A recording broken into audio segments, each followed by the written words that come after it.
हमें तो बस इसलिए कर्म करना है कि हमें कुछ दिन तक इस सोसाइटी में रहना है, और सोसाइटी में रह करके अपने आंतरिक रूप से अपने मुख्य ध्येय को पाले रखिए कि हमें ज्ञान की प्राप्ति करना है। ज्ञान एक जन्म में नहीं होता है।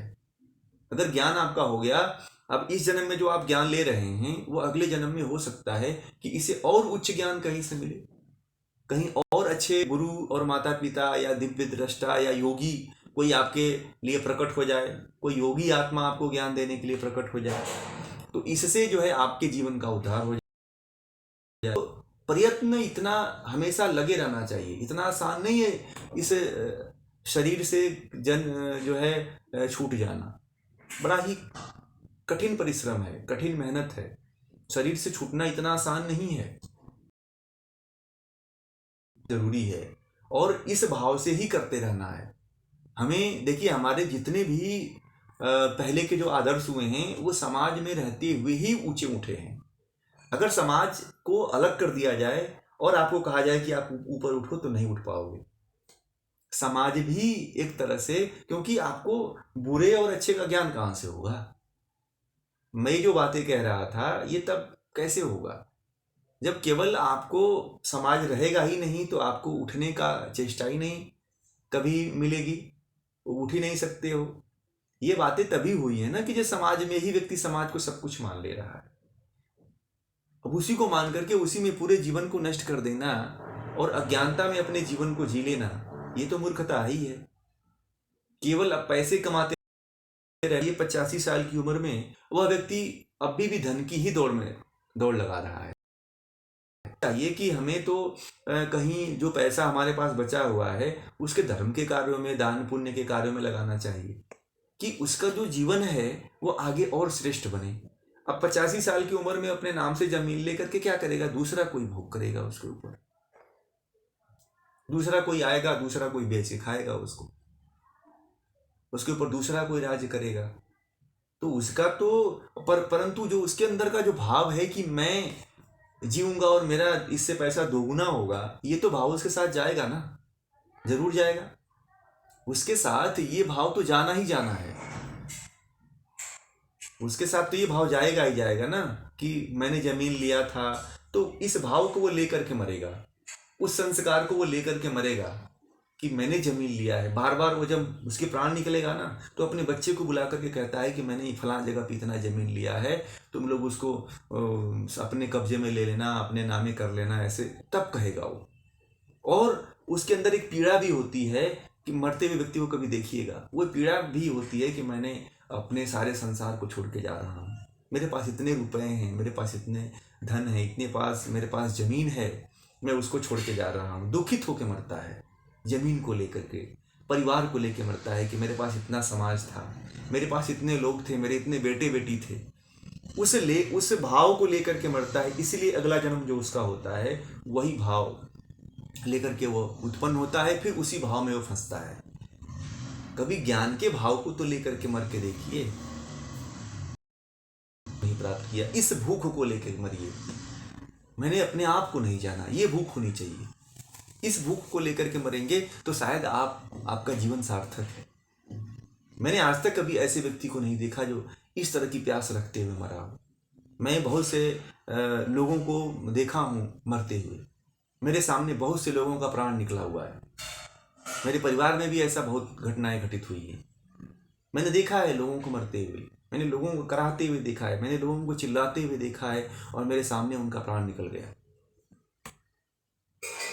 कभी देखिए ऐसी स्थिति अगर उत्पन्न होती है तो, पर देखिए वो व्यक्ति के भाव, उसकी भावनाओं को देखिए कि कौन सी भावनाओं को लेकर के मरा है वो।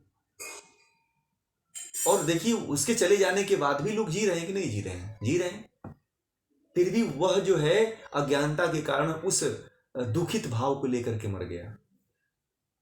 हमारे परिवार में एक लोगों को मैं मरते हुए देखा था, वो बड़े दुखित थे कि मैं इसके लिए कुछ नहीं कर पाया, ये नहीं कर पाया, वो नहीं कर पाया। परंतु उनके जाने के बाद सब मजे में है, उनको कोई नहीं याद करता है। वो सबके लिए दुखित होकर मरे, परंतु उनको कोई नहीं याद करता है।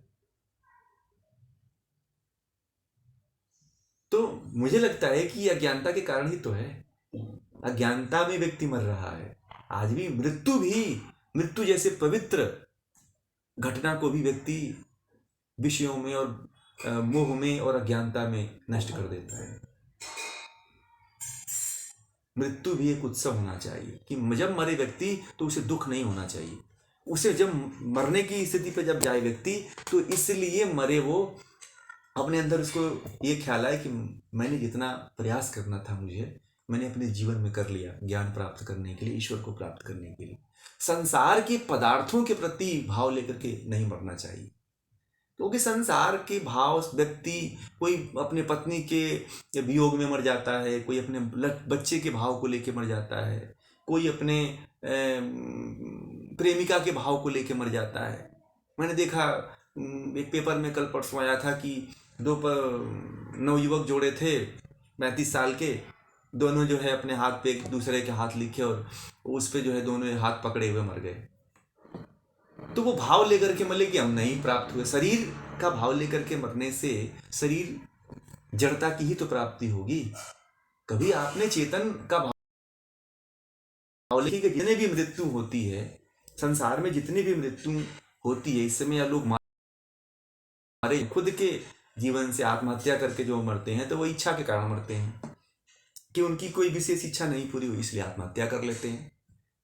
या किसी व्यक्ति को देखिएगा मरते हुए, आज से ये चीज नोट करिएगा आप लोग, और मेरी बात को समझना है तो इस चीज को नोट करिएगा कि उससे पूछेगा कि आपको क्या दुख है, तो वो देखिएगा अंत में ये कहेगा कि मैंने तुम्हारे लिए ये चीज नहीं कर पाया, तुम लोग ये नहीं हो पाए, तुम लोगों को मैं इतना पैसा नहीं दे पाया, मैंने इस तरह से नहीं कर पाया। वो अपने परिवार और अपने बच्चे के बारे में ही सोचता है। व्यक्ति जैसे ही बुजुर्ग होता है ना उसके अंदर स्वार्थपन बढ़ने लगता है, जैसे धृतराष्ट्र के अंदर स्वार्थ बढ़ता चला गया। 50 के पार होते हुए अगर ज्ञान उसके अंदर नहीं है तो मैंने बहुत से लोगों के अंदर देखा है कि स्वार्थ बढ़ता चला जाता है, अपनत्व की भावना बढ़ जाती है।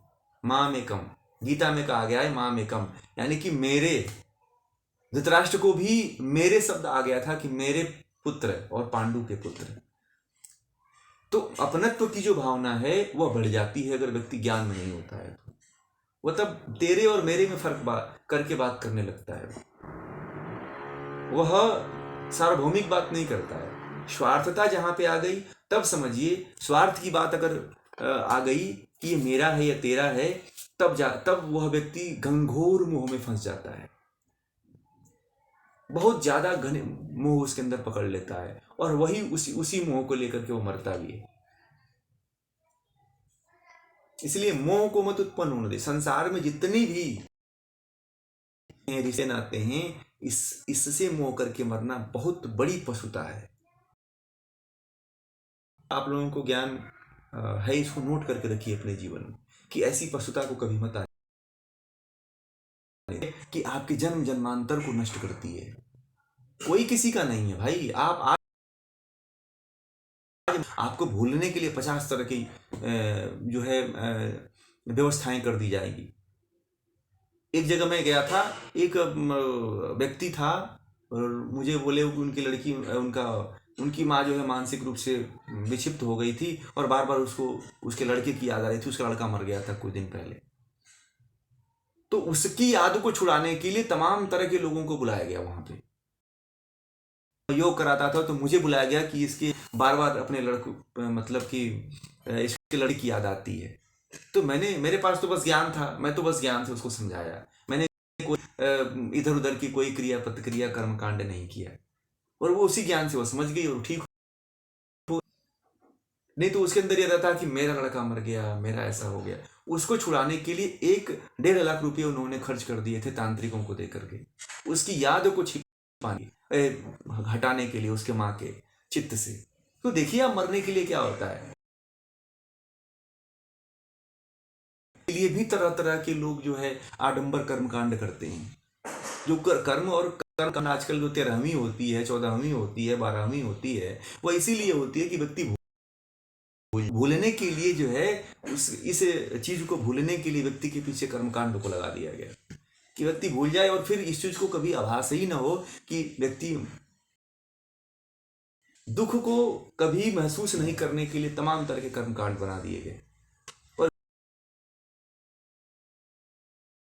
व्यक्त हो जाता है। इसलिए कभी इस भाव को लेके ना मरे कि ये मेरा है, ये तेरा है, या जो आपका खास लड़का है वो भी आपका नहीं है। क्यों नहीं है? आप जिसको आप कहते हो आपकी बुद्धि और विवेक का होता है।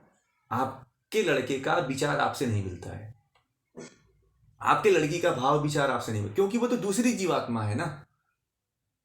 वो तो केवल उसको आपके द्वारा, आपके पत्नी के द्वारा और आपके द्वारा रजवीर से उसको शरीर मिला है। बस यही फर्क है, दुनिया यही है। हमें बस अज्ञानता के कारण ऐसा दिखाई दे रहा है। ठीक है ना।